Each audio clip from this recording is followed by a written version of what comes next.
The cry of a woman in labor echoed through the hospital wall that morning.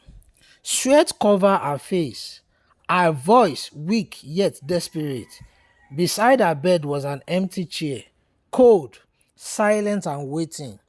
That chair, her husband supposed to sit on it because he had promised to hold her hand whenever the time comes. He had sworn never to leave her side, but on the day of her delivery, Francis was nowhere to be found. What could have happened? Please find out. Do well to hit the subscribe button. And if you find this interesting story educative and entertaining, please drop a comment, like and share. In the city of Asaba, there lived a man called Francis. He was just a cool-headed man who from his childhood dreamt of marrying a billionaire because his parents were so poor and the mentality of marrying to a wealthy family had sinked into his heart. But his dream of marrying to a wealthy family never come to pass. He met a beautiful woman who he admired so much, but she came from a poor background like him. But he still went ahead to marry her due to the love he has towards her. Their love blossomed, but they never enjoyed the basic amenities of life due to the fact that they were both poor. Francis had once been a poor school teacher. Judith was the woman who stood by him. She sold all her belongings so he could start a business. She skipped meals so he could eat. Together, they built a life. And when she finally became pregnant, after 4 years of marriage, she believed their happiness was complete. Judith had always believed in love. She had given everything to Francis. Judith loved Francis so much that she sacrificed all she got just to make sure everything went well, as they both planned it. But the thought of getting out of poverty filled his mind. His heart was filled with the thought of becoming one of the wealthier and influential men in town. Judith is pregnant and glowing with joy.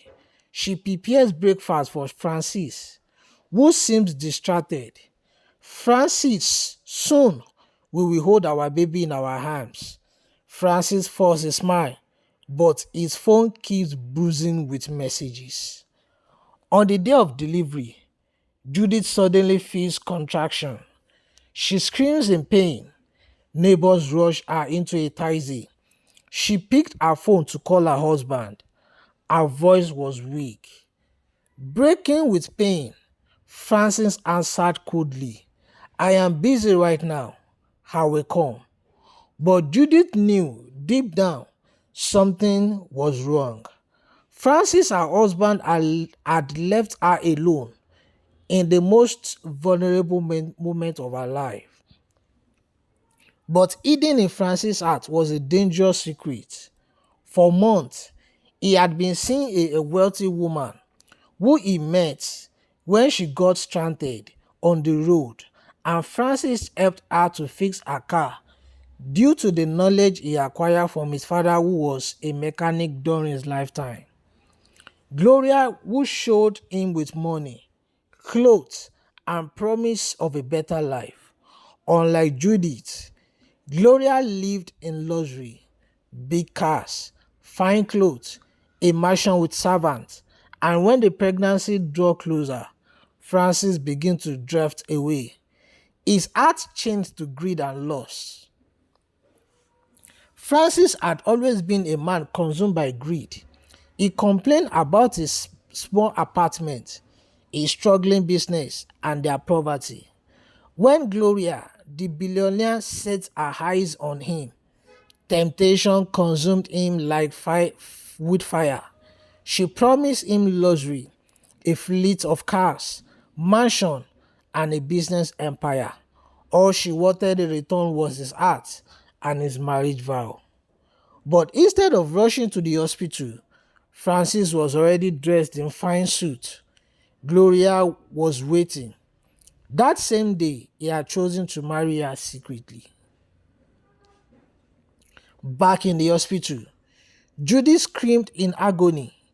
Nurses rushed around, urging her to push, encouraging her that all would be well.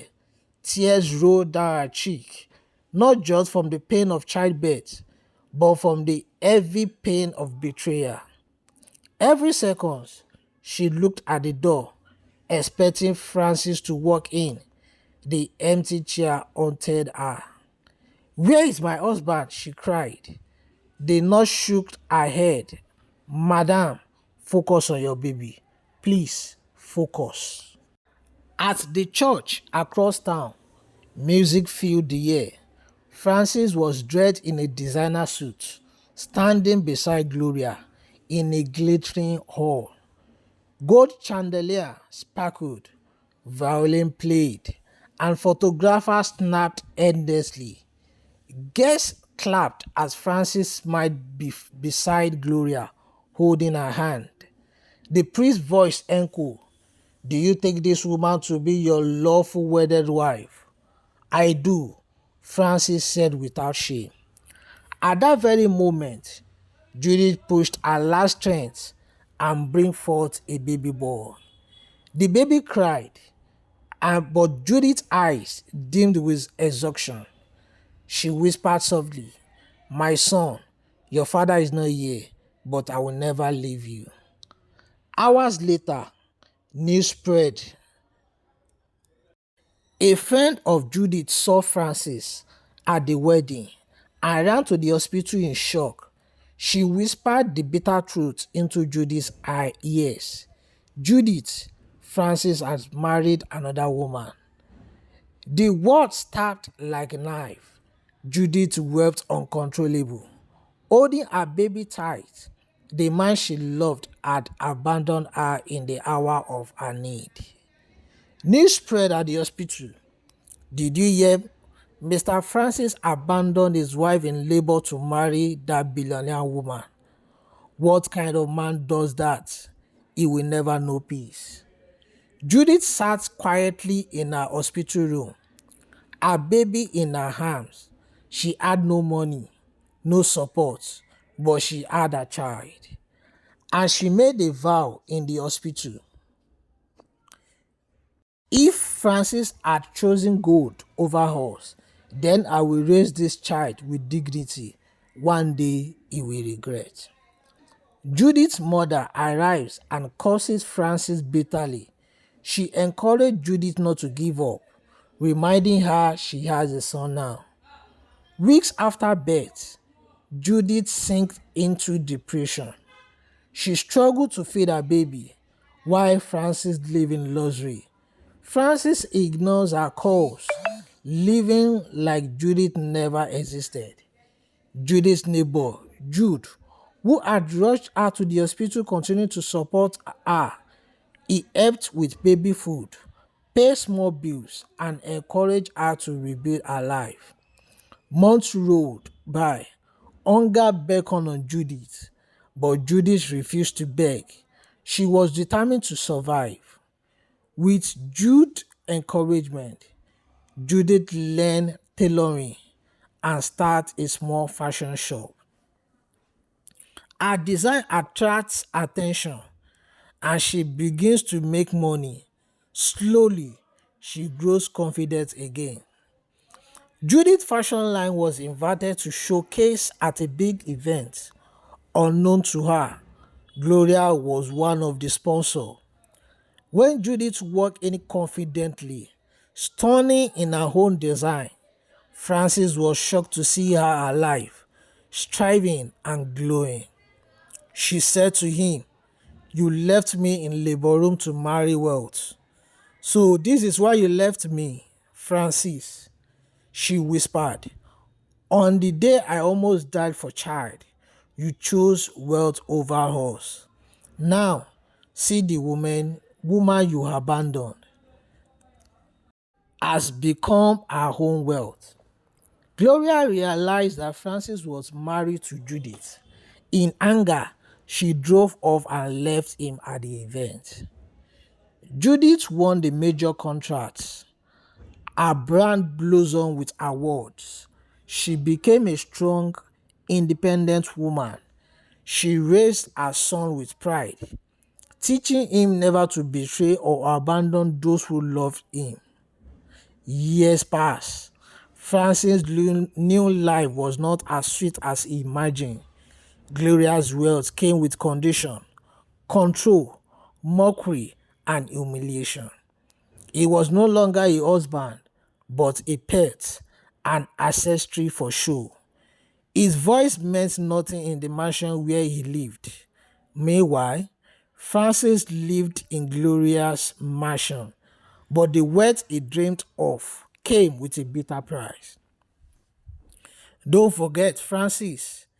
Gloria reminded him often, her voice dripping, "You are nothing without me. A poor man I picked from the mud. Behave yourself." One night, he overheard Gloria on phone with another man. His chest burned with jealousy, but when he confronted her, he slapped him. "You think I married you for love? You are just a toy. Francis, a puppet I can throw away anytime." But fate has its own way of punishing. Gloria's family, upon discovering that Francis already had a wife and a baby boy, turned against him. Her parents treated him like a servant. At parties, guests whispered and laughed at him. He drank to forget, but shame followed him everywhere. Back in Gloria's mansion, things grew worse. Gloria's affair became public, but when Frances tried to fight, she called the guards. "Throw this useless man out of my house," she screamed. In the pouring rain, Francis was dragged out like trash. His expensive clothes were torn. His pride shattered. He wandered the street with nothing. Rumors spread.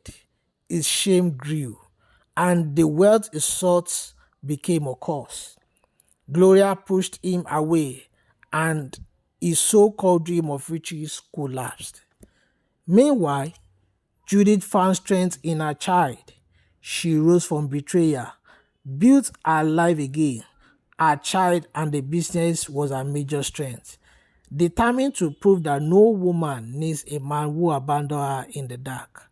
And Francis, he was left with nothing but regret. The memory of the empty chair in that hospital room where a real husband should have been.